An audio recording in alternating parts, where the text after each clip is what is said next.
Dalawang maleta na ang bawat maleta ay may nilalaman na 56 million pesos. Kaya nakapagpalit sila ng equivalent to $2 million. At ang sabi ng mga executive assistants ni Ginoong Saldico ay pinaghahandaan daw nila ang pagdating ng foreigners. At kalaunan ay nakilala ng mga ito na ang foreigners na binabanggit ay mga ICC investigators. Magkakaroon ng pagbabago ang ating mga opisyal sa gobyerno.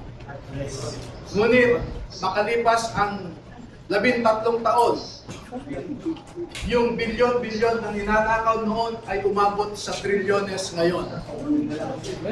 Nasa vlog tayo sa mas mabigat na problema. Napanood natin lahat ang mga ipinahayag ni dating Master Sergeant Orly Gutesa sa Senado. At nakita natin kung paano trinato ang isang taong nagnanais lamang na ibahagi sa ating sambayanan ang kanyang nalalaman tungkol sa pagnanakaw sa kabal ng bayan. Nakita rin natin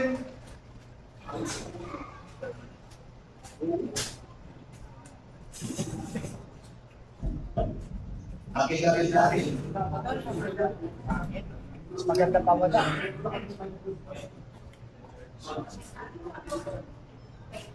Nasaksihan din nating lahat ang mga proseso na naganap sa ICI na inatasan na mag-imbestiga tungkol sa corruption sa infrastructure. Ngunit alam nating lahat na imbes na mag-imbestiga ang ICI ay pinagtakpan ang totoong mga salarin sa pagnanakaw. Sa ngayon po ay ang mas mabigat nating problema ay yung crisis sa credibility ng ating mga institusyon. Ang mga institusyon natin ngayon ipinatayo para pangalagahan, arugain ang mga Pilipino ay hindi na natin mapagkakatiwalaan. Makita naman po ninyo, there is a crisis of integrity in the executive. There is a crisis of integrity in the legislature. And if you have listened recently to the proclamations of Ombudsman Crispin Remulla, he alleges also a crisis in our judiciary. Lahat ng institusyon natin ay mabigat ang problema. Pero alam naman po natin na ang mga institusyon na ito are just abstract ideas. Our democracy is just an abstract idea. Our institutions are just abstract ideas. And these institutions operate through the human mind, and if you will, through the human soul, and through the human heart. Ang problema natin ngayon ay yung mga nagpapatakbo sa mga institusyon na ito. Wala po tayong ibang maaasahan ngayon na maglalabas ng katotohanan kundi tayong mga mamamayan din. Hindi natin maaasahan ang nasa gobyerno ngayon na ilabas ang buong katotohanan na walang pinagtatakpan. Ngayon po ay lumabas ang mga dating kasamahan ni Master Sergeant Orly Gutesa sa trabaho bilang security consultant o security personnel ni dating Congressman Zaldi S. Poe. Nandito po silang lahat. At gusto ko pong ipakilala sa inyo. Ang mga sundalong ito ay wala na sa serbisyo. Ngunit ang nasabi nila sa akin, ito ang marahil na huling labanan na kanilang papasukin at gusto nilang magpakasundalo. Yes! Sa ating Yes! bayan. Yes!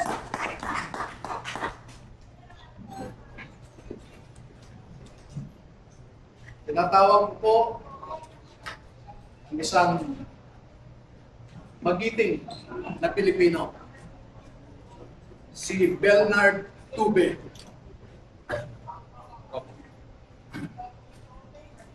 Si Ross, matanda po. Si Rosbert Waupan. Si Benny Bulontate. Si Johnny Putwan. Si Rodante Orbilio. Rainy Boy Julian. Christopher Esquivel. George Villalon Jr.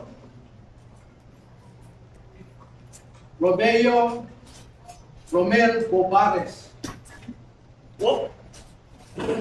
Gil Navidad Jr. Anselmo Taberto. Walter Manalansan. Jolly Cadiao. Romel Galapon. Cecilio Laroder Jr. Bernard Gumba. Crisani Dado. At Fidel Corpus.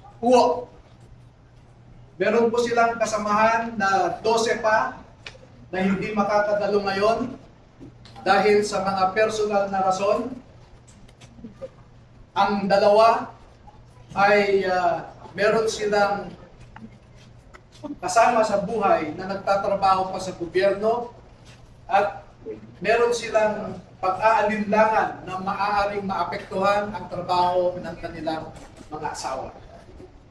Yung 10 na hindi pa nakadalo ngayon ay tinatawag po po na second batch. At lalabas din po sila sa tamang panahon. Bigyan ko po kayo ng halimbawa ng nilalaman ng kanilang affidavit. At kung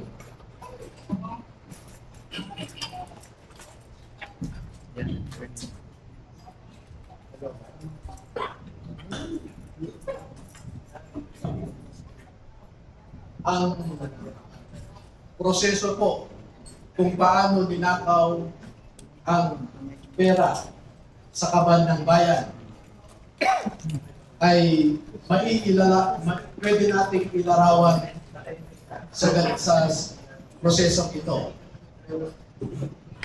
Marami pong contractors sa buong Pilipinas na napromesahan ng proyekto at hindi pa nila nakukuha ang kontrata ay nag-uumpisa na silang mag-remit kay Ginoong Saldico doon sa kanyang bahay sa Valle Verde Phase 6 sa Pasig City. At daan-daan na maleta ng pera ang dumarating doon. Merong employee si Ginoong Zaldico na binibilang ang mga pera na dumarating sa Valle Verde 6. Pagkatapos nito ay binabalik nila sa maleta ulit at dinadala sa penthouse ng Horizon Homes sa BGC. At mula sa Horizon Homes, doon na manggagaling ang ibinibigay sa iba't ibang mga politiko at mga personalidad sa ating lipunan. Ang halimbawa po ng proseso ay nag-uumpisa sa pagbilang nila ng pera.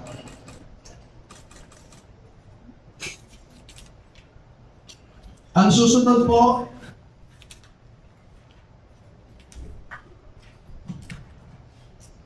sa larawan sa itaas ay inihahanda ang pera bago isilid sa mga maleta ulit sa Horizon Homes. At yung larawan sa ibaba ay isang halimbawa ng pag-deliver ng pera sa bahay ng isang mambabatas.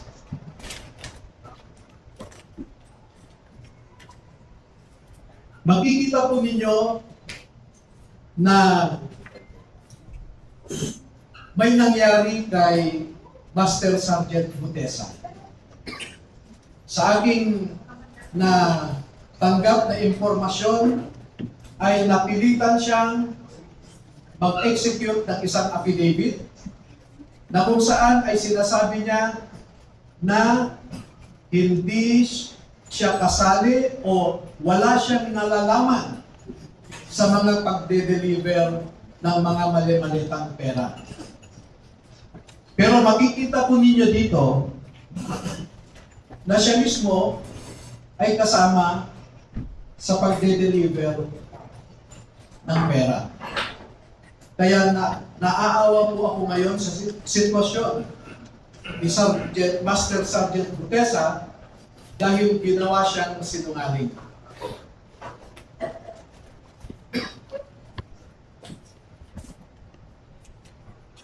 Meron pong iba pang mga larawan na sa tamang forum later ay maglalahad pa kami ng karagdagang mga ebidensya. Pero ang pagde-deliver nila ng pera ay gumagamit ng eroplano,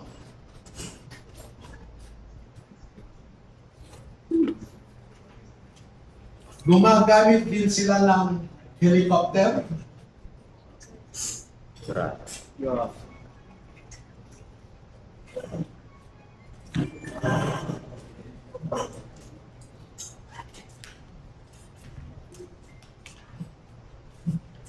at ganito po ang mga dinideliver sa mga bahay ng ilang mga mambabatas.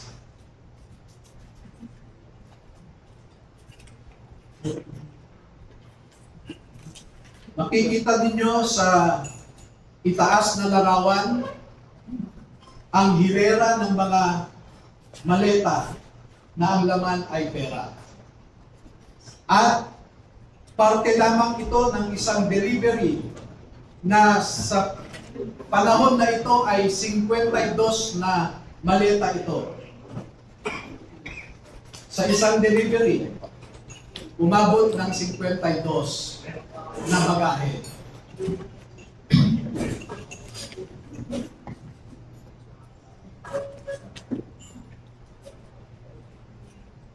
Makikita rin po ninyo na ang ating mga ebidensya ay minsan kinukuhanan ang buong bahay ng mambabatas, buong bahay ng mga ilang nasa media, yung tinatawag nating mga media operators.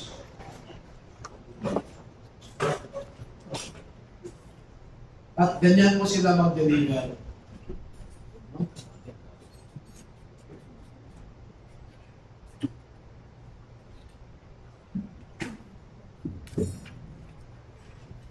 Makikita po ninyo sa ibabang larawan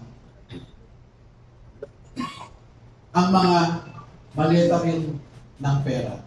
At marami pa pong iba na katulad nito mga larawan. At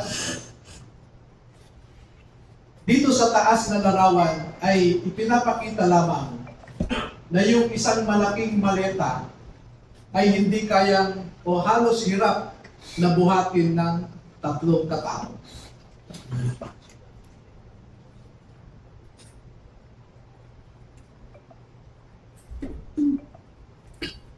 Ngayon po ay merong pangalawang aspeto ng affidavit ng ating mga magigiting na Pilipino na nasa harap natin ngayon. Meron silang mahalagang napansin, naobserbahan, at alam sa kanilang personal na pananaw dahil nasali sila sa isang importanteng operasyon. Ito po ay patungkol sa nangyaring operasyon ng ICC.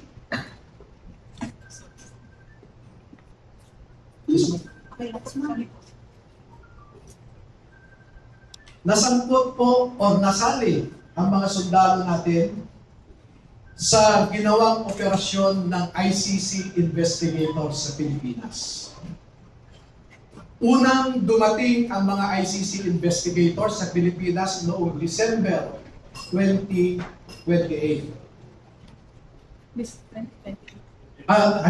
December of 2023. At bago mag-December 2023, ay inutusan sila na magpapalit ng peso to dollars.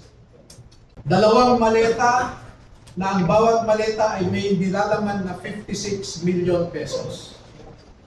Kaya nakapagpalit sila ng equivalent to $2 million. At ang sabi ng mga executive assistants ni Ginoong Saldico ay pinaghahandaan daw nila ang pagdating ng foreigners. At kalaunan ay nakilala ng mga ito na ang foreigners na binabanggit ay mga ICC investigators. At nakapaloob dito na ang ginawa nila ay mag-interview ng mga witnesses na ipinapaarating sa kanila ni Sunny Trillanes.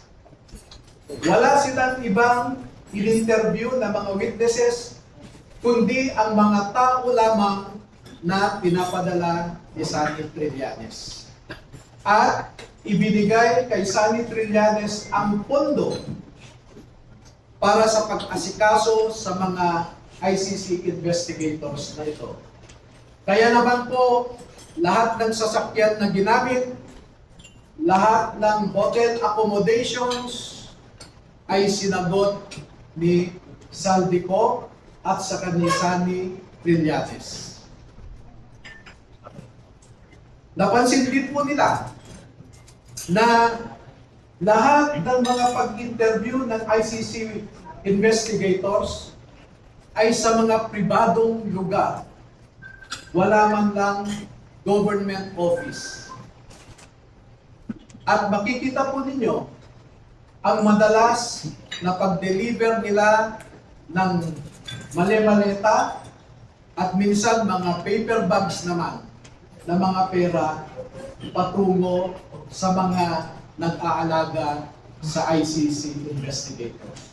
Lahat ng pagkain nila, lahat ng ginamit nilang sasakyan, lahat ng hotel, lahat ng mga condominium units ay sinagot ng grupo ni Sunny Trillanes at sa ni Saldico. At bilang isang abogado po ay nababahala ako dito. Dahil ang sarili kong konklusyon na hindi naman nilahad ng mga sundalo na ito dito sa affidavit nila. Pero bilang isang abogado, ay nakikita ko ang isang mabigat na suliranin ng isang third world country na katulad natin na siya lamang pinag-iinitan ng mga ICC. Hindi nila kayang ipatupad ang kanilang orders sa mga mayayaman na bansa. Tanging third world countries na. At ito ang aking obserbasyon. Una, ang ICC investigators did not conduct a bona fide investigation in the Philippines because they only interviewed people sent to them by Sunny Trillanes. Nakapasok din sila sa Bilibid prisons para kausapin ang tatlong na sentensyahan sa pagpatay kay Kian de los Santos. Meron din silang kinausap na mga di umano ay EJK victims' families sa bahay Kalinga ni Father Flavi Villanueva. At lahat ng gastos ni Father Flavi Villanueva ay sagot ni Saldico. Number 2, dahil December 2023 lang unang pumunta ang ICC investigators sa Pilipinas, ay hindi nakakaduda that the ICC investigators manufactured the existence of ICC jurisdiction in the Philippines because the residual jurisdiction of ICC ended in March of 2019, or 1 year after the Philippines deposited its articles of withdrawal in the United Nations. Number 4, the ICC investigators themselves committed graft and corruption. Dahil bakit hinayaan nilang lahat ng sasakyan, lahat ng pagkain, lahat ng accommodations nila ay sinagot ng mga tao na kilala naman nila na kalaban ng kanilang iniimbestigahan. At panglima, ang mandato ng ICC ay di umano protektahan ang human rights ng mga tao. Pero bakit hindi sila nagbigay o nirespeto ang human rights ng isang tao na kanilang iniimbestigahan sa pamamagitan sana ng pag-imbestiga ng mga ibang tao na hindi pinapadala ni Sunny Trillanes? So yan po ang buod ng kanilang affidavit.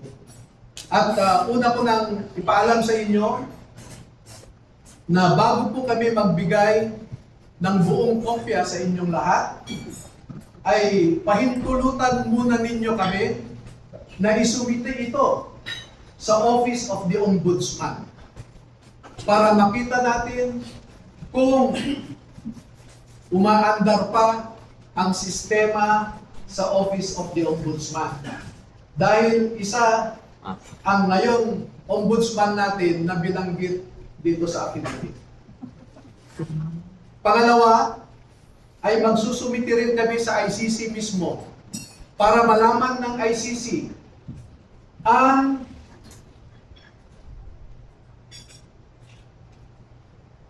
so that ICC will know how the ICC investigators conducted themselves in the Philippines. At panghuli ay magbibigay kami ng kopya sa lahat ng embahada ng mga bansa na kasapi sa ICC para malaman nila kung paano gumalaw ang ICC. Alam naman natin na bawat bansang miyembro dyan ay nagpo-contribute sa ICC. Pero katulad ng kino-contribute nila, ang mga litrato na naipakita ko sa inyo ay makikita ninyo kung saan pumupunta ang ating mga buwis. Now you know where our taxes go. Now you know at least where our taxes went. Maraming salamat po at magpapaunlak po kami ng katanungan at kung maaari ay 10 lamang. Kasi alam nyo po, sa ngayon ay meron lang nakaabang sa labas na handang manakit o manakot sa ating mga sundalo. At sa nakalipas na 2 araw lamang, ay umigting ang paghahanap ng isang grupo sa kanila na pinangungunahan di umano ng isang tinatawag nilang MC. Initial yon, MC. Hindi ko po alam hanggang ngayon, inaalam ko kung sino yung MC na sinasabi nila.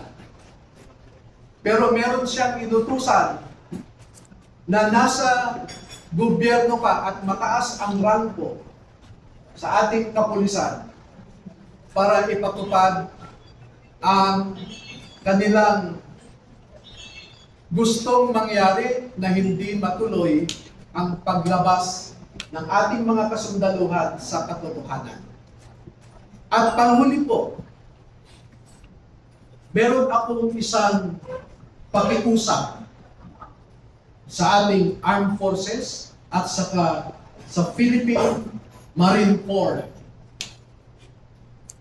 Ang mga nasa likod po ninyo ay nagserbisyo sa ating bayan at nandito sila hindi dahil sa politika.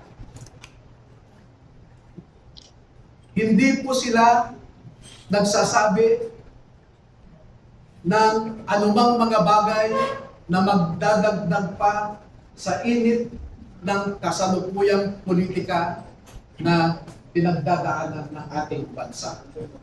Bagkus ay gusto nilang makaambag na iangat ang imahe ng ating mga institusyon katulad ng Philippine Marine Corps na lumalaban sa kalaban ng Estado. Pero kung susuriin ninyong mabuti, ay ang kalaban natin ay ang mga nasa matataas na pwesto sa gobyerno. Do not restrain them from sharing to our people the truth that they know. Because alam nating lahat, ang katotohanan lamang ang magpapalakas ng ating republika. Kung lumalaban tayo sa mga grupo na gustong sirain ang ating democratic institutions, katulad ng mga NPA, mga Muslim secessionists, ang isa pong kalaban natin na totoo ay ang mga nagnanakaw ng pera na para sana sa mga tao. Tayo po ay nagpapakapagod para lang may maihain tayong pagkain sa ating mga pamilya. Pero sila po ay nagpapakapagod kung paano gastahin ang perang ninakaw nila sa atin. Maraming salamat po.